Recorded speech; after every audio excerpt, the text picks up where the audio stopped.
So you are building a strategy, whether that be a trading strategy or an investing strategy, and you want to make sure that you're not wasting your time and falling into traps. Or who knows, maybe this is something where you're just making sure that you haven't already fallen into a trap. So either way, I applaud you for wanting to be as wise with your time as possible. But this is a trap that if you have fallen into it, I totally get it, because it relies on things that sound good. They make sense, but it's very dangerous because at the core, all you're doing is making stuff up as you go. You think you have a strategy, but you're just making stuff up, and that's a very dangerous spot to be in from a long-term perspective. This all came about because I had an interaction with somebody on social media, and I wanted to share it with you just to show you what it looks like to have fallen into this trap and how you can walk yourself through making sure that you haven't fallen into it. So I made a post on Facebook, somebody replied back, and you can see right here, here's the reply. James says, "But only buy in the uptrend." Now, to be honest, that sounds good, right? Well, yeah, go with the trend, right? Buy in the uptrend. You should only be buying in the uptrend. And okay, yes, that's true, but that is not a strategy. What do I mean by that? Well, what is the key word here that you would say needs to be actually defined? Hopefully you're saying, well, uptrend, that is kind of an open-ended term, right? Uptrend, okay, yeah, you know what an uptrend is, but when you stop and reflect on it, that's a very broad term. So I asked this person, and I would ask you, but how are you defining an uptrend? Is it prices put in 5 higher highs and 5 lower lows? Is it 3 higher highs and lower lows? Does it need to be 10 higher highs and higher lows? Do the moving averages need to cross?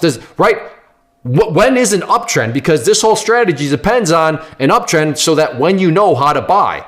But in order to know when you know you should buy, you have to know when an uptrend takes place. But how are you defining what an uptrend actually is? So that's what I asked this person, and then you can go and see what they replied back, and they said all of this. Now, I'm not going to read through it, but they used some interesting words. James says, when things are getting better. Okay, getting better by like what? 1%? 1.5%? 5%? Like, what does getting better actually mean? There's no substance there. It's a term, and yes, again, it sounds good. Well, things are in an uptrend when things are getting better. Okay, what else does he say? Increasing. Again, yeah, that sounds good. You want to be buying in uptrends and when things are increasing, that is technically an uptrend, but like increasing by 2%, by 5%, do things need to be increasing by 10%? I don't know. And I'm not saying one's right or the other. I'm just saying right now, this is a very open-ended strategy. And then he says improving. Okay, again, that sounds good. Yeah, of course, you should be buying things that are improving, but what is your definition of improvement?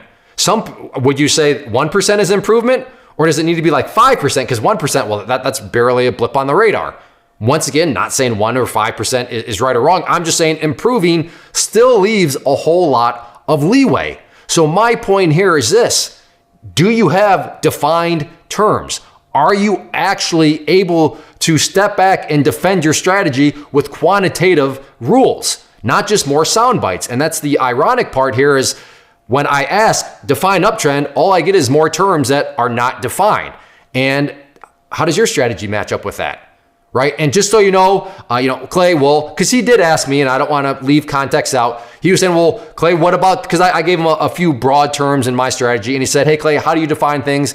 And this is not a sales pitch. Like I said, I'm not saying you need to go and do that. I mean, I would love for you to, but just, to back up what I want to offer, or what I'm saying is that, yes, I do have an investing strategy. And for anybody that's taken the class that walks you through my strategy, they would know that it has very well-defined terms. And I know people will ask, so I'll put a link down below if you want to go to my site, moneywithclay.com, and check out this strategy. It's all right there, and you can learn more about it if you so choose. But again, that's not the point. I just want you to know that I literally do have a strategy where everything is well-defined, because I don't want to be a hypocrite. I don't want to come across like I'm just bashing this person with something that I don't even do myself. Anybody that's gone through that class definitely knows that every word has a quantifiable measure. No, it needs to be this number. No, that needs to be this number. And it is right there. So that's what I would want to challenge you with, is what is your strategy, and are you just using, feel-good sound bites? Hey, only buying the uptrend. Okay, that's a very broad strategy, but there's a lot more fine-tuning that needs to take place. And if you can already define all the terms and all the key metrics in your strategy, fantastic. You have not fallen into this trap. If you are not, okay, you have fallen in the trap, but at least you now know how you can start to get away from it and build an actual strategy, because at the core, this person, they're just gonna be making things up as they go. One thing, it might be, okay, improving is 2%, and then maybe later on it's 7% improving. And it's like, okay, that feels like a lot of just, you don't have any sort of rigid rules. It's just, very off the cuff, and we want to avoid that with any sort of actual strategy. So I hope this helps. I hope this has challenged you to maybe run a self-audit on your strategies and make sure that you're not in this trap. If you enjoyed the video, hit the like button, leave a comment down below. Thanks for watching. Take care. Check out the channel, and hopefully you decide to become a subscriber. First off, thanks so much for watching the entire video. Real quick, before you go, I want to invite you to a live webinar, web class, training, workshop, online event, whatever you want to call it, but it will be me live revealing to you what I've discovered that has allowed me